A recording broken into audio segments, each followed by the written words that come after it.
Q와 Q장의 거꾸로 가교실 시작합니다. 오늘의 배움 주제는 다음과 같습니다. 오늘은 저항, 전류, 전압 사이의 관계를 이해하는 것까지만 하도록 하겠습니다.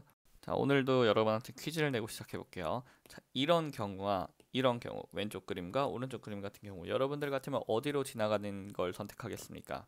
당연히 대부분은 오른쪽으로 지나가려고 하겠죠. 전류도 마찬가지입니다. 전류도 자기를 막고 있는 게 많으면 지나가기 싫어해요. 자기를 막고 있는 게 없어야 지나가고 싶어 합니다. 자, 이런 것을 바로 저항이라고 합니다. 자, 저항이라고 하는 것은 바로 전류의 흐름을 방해하는 정도를 저항이라 하고요. 당연히 방해받는 게 싫으니까 전류는 저항이 작은 곳에서 잘 흐르게 됩니다. 그리고 작은 곳과 큰 곳이 있다면 작은 곳을 선택해서 지나가게 되고요. 저항의 단위로는 옴이라는 걸 씁니다. 그래서 옴은 그 컴퓨터 글씨처럼 이렇게 나오는데 우리가 쓸 때는 그냥 이런 식으로 표현하면 됩니다. 간단하죠? 그냥 어렵지 않죠? 그냥 이렇게 어렵지 않죠? 뭐 이게 어려워요? 어렵지 않죠? 대충 그리면 됩니다. 그냥. 자, 넘어가겠습니다.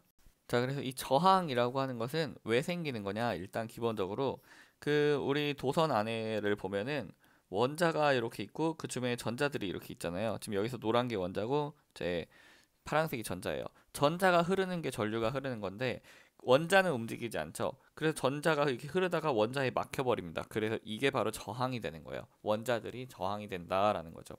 방해하는 거죠. 자, 그래서 이때 이렇게 가늘고 긴 도선과 굵고 짧은 도선이 있으면 어디가 더 저항이 클까요?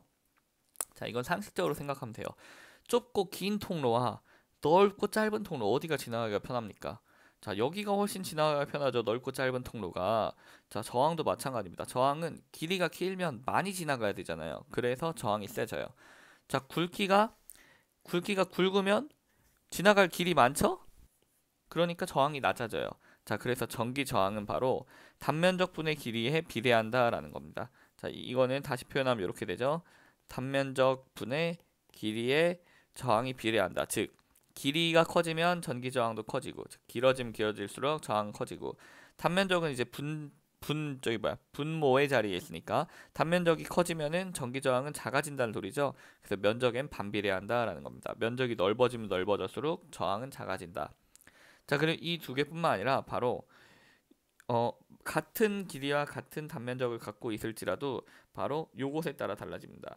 자, 제가 형광펜을 바로 물질의 종류에 따라서도 그 저항이 달라진다. 왜냐하면 물질마다 원자의 배열이 다르기 때문이다라는 거죠. 지금 여기 좀 강조해서 보여줄게요. 물질마다 원자의 배열이 다르니까 어떤 물질은 원자들이 막 듬성 이렇게 있을 수도 있고 어떤 물질은 원자들이 막 이렇게 촘촘히 있을 수도 있잖아요. 같은 굵기와 같은 길이를 가졌어도. 그래서 물질의 종류에 따라서 저항이 달라질 수 있다라는 겁니다. 자, 이제 전기 단원에서 가장 중요한 3요소인 전류, 전압, 저항을 모두 살펴봤으니까 이제 새로운 걸 한번 살펴보도록 할게요. 자, 어떤 실험을 하나 해본 거예요. 전압계랑 전류계를 함께 설치하고 전원 장치를 이용해서 전압을 서서히 증가시켜 본 그런 실험을 해봤습니다. 자, 전원 장치란 건 뭐냐면 전압을 조절할 수 있는 장치예요. 즉 건전지를 이제 약한 건전지냐 센 건전지냐를 마음대로 조절할 수 있는 장치죠. 어떤 버튼이 있어서 여기 요 버튼들이 있어서 버튼을 그냥 돌리면은 이제 전기가 세집니다. 전압이 세집니다. 자, 그래서 증가시켜 보았는데 그 뭘 봤냐? 그 전압이 세지면 세질수록 전류가 어떻게 되는지 그걸 측정을 해본 겁니다. 그 결과 바로 이렇게 나오더라 하는 거죠. 전류와 전압은 비례하더라 하는 겁니다. 전원 장치를 이용해서 전압을 이렇게 세게 해주면 세게 해줄수록 전류도 점점 커지더라 하는 거죠. 그래서 전류와 전압은 서로 비례하는구나 라는 걸 알아내게 된 거죠. 자, 그런데 즉 전압과 전류가 비례하더라 라는 겁니다. 그런데 물질을 바꾸면 요 비례는 똑같이 하지만 기울기가 이렇게 달라지더라는 거예요. 물질을 바꾸면.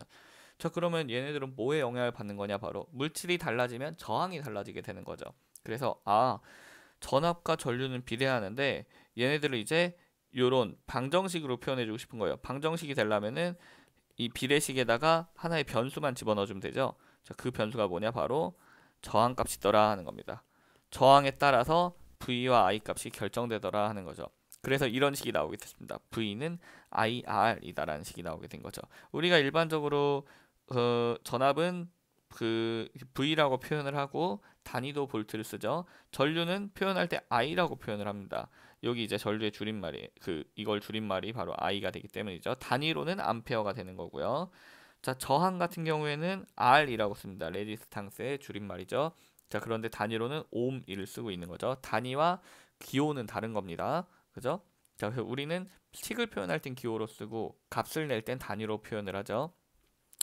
자, 그래서 어쨌든 결론적으로 전압과 전류가 비례를 했는데 거기에 어떤 값에 의해서 기울기가 정해지냐? 바로 R값, 저항값에 의해 기울기가 정해지더라. 그래서 나오게 된 식이 바로 V는 IR이다 라는 식이다.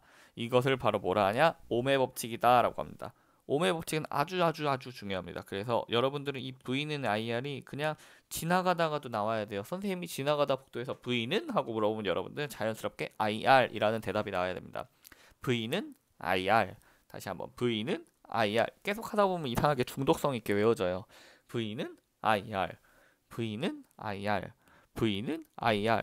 V는 IR. 자, 그냥 이것은 그냥 자연스럽게 나오면 됩니다. 전압과 전류 당연히 비례하겠지. 거기다 그냥 저항 곱하면은 V는 IR이 나오겠지. 그런데 이런 거를 생각할 틈도 없이 그냥 바로 V는 하면 IR이 나와야 돼요. V는 IR. 이것은 이제 평생 쓸 겁니다, 여러분들이. 제가 장담컨대 여러분들은 이걸 무조건 평생 쓰게 돼 있어요. 전기를 안 배우고 살 리가 없기 때문에. 뭐 문과 가고 뭐 대학도 문과 가고 뭐 이러면은 안 배울 수도 있겠지만 대체로는 뭐 남학생들은 특히나 이공계열을 많이 가니까 이걸 안 배울 일이 없을 겁니다. V는 IR. 다시 한번 V는 IR. V는 IR. 제가 지금 이것만 가지고 강의를 몇 초를 끌고 있죠. V는 IR. 왜냐? 바로 중요하기 때문이죠. V는 IR. 자, 그냥 지나가다가도 진짜로 물어볼 겁니다. V는 IR. 자, V는 IR. 무조건 알도록 하세요. 자, 저는 별로 좋아하지 않지만 이런 표현도 많이 하고 있습니다. 그 가속시 있죠? 그 표현하는 것처럼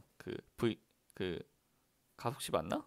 아, 가속시가 아니고 거속시죠. 거속시. 거리, 시간, 속력 표현하는 그 삼각형처럼 V는 IR도 이렇게 표현합니다. 그래서 V를 위에 놓고 IR 아래 놓고 해서 V는 I 곱하기 R이 되고 I는 R분의 V 이렇게 되고 R은 I분의 V가 되고. 근데 저는 이거 왜 안 좋아하냐면 다 필요 없어요. 이런 거 언제 외우고 있어요. 그냥 V는 IR만 알면은 다 알아서 할 수 있죠.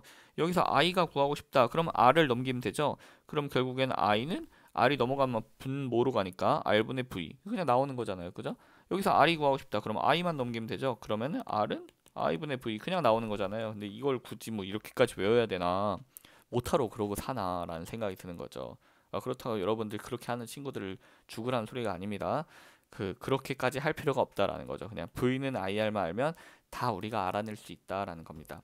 이래서 수학의 기초를 잘 해놓으면은 좀 편한 게 있죠, 아무래도. 하지만 지금까지 기초가 없어도 과학하는데 지장이 없으니 포기하지 마세요.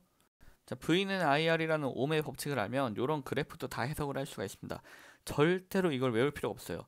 여러분들 무조건 V는 IR 요거 하나만 알고 있으면 됩니다. 이것도 사실 외우는 것도 아니죠. V는 IR도. 근데 이제 너무 중요하니까 그냥 외우다시피 하라 이겁니다. V는 하고 물어보면 IR 하고 대답이 나오게.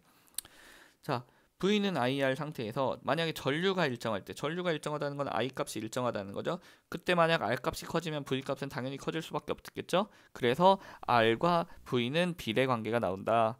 뻔한 거죠. 자, 다음 V는 IR인데, 자, 여기서 이번엔 저항이 일정할 때입니다. 저항 R 값이 일정할 때 I가 커지면 당연히 V 커질 수밖에 없겠죠. 그래서 전류와 전압은 비례한다라는 거죠.